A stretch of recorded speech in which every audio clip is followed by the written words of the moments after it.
मुर्दाबाद मुर्दाबाद पाकिस्तान मुर्दाबाद मुर्दाबाद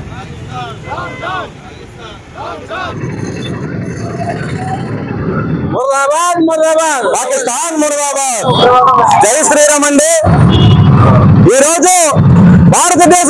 భారతదేశంలో ఉన్నటువంటి హిందువుల దౌర్భాగ్యం ఏంటంటే ఎక్కడైనా సరే ఎవరైనా కనిపిస్తే హిందువా కాదా అటు శుద్ధి చేసుకున్నా లేదని చెప్పి 1947లో అదే జరిగింది, 1980 బంగ్లాదేశ్ ఇరుకున్నప్పుడు అదే జరిగింది, ఈ రోజు కాశ్మీర్ లో కూడా అదే జరిగింది. హిందువులు ప్రాణాలంటే మీకు అంత లెక్కలేదా? ఈ రోజు మన ఆంధ్రప్రదేశ్ లో ఎంతమంది రోహింగ్యా ముస్లింస్ ఉన్నారు? ఇక్కడ సీఎం చంద్రబాబు నాయుడు ఏమైనా నిర్ణయం తీసుకుంటున్నాడా? రోహింగ్యాలు పెంచడే కాదా హిందువులు ఉన్నది? మా దేవాలయంలో వచ్చిన ఆదాయాలు తీసుకుంటున్నారు. పాకిస్తాన్ లంచా కొడుకులు పెంచుతున్నారు. పాకిస్తాన్ నా కొడుకులు ఎవరైనా సరే ఈ దేశంలో ఉండడానికి వీలు లేదు.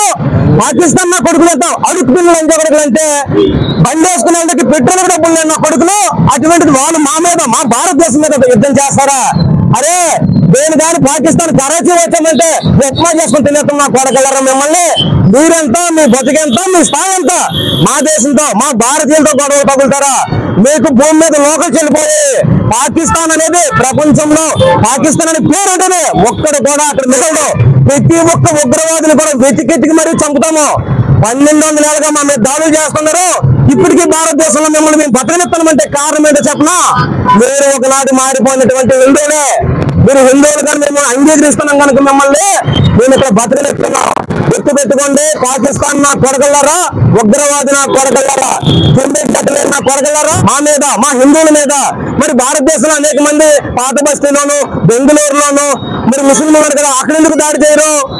మీరు తొత్తుకోవాలన్నమాట. ఇక్కడ ఏం జరుగుతుందో ఈ శంకర్ చేతన కొడుకులు మీకు ఇంపర్మేషన్ అందిస్తున్నారు, మీరు రెచ్చిపోతూ ఉన్నారు.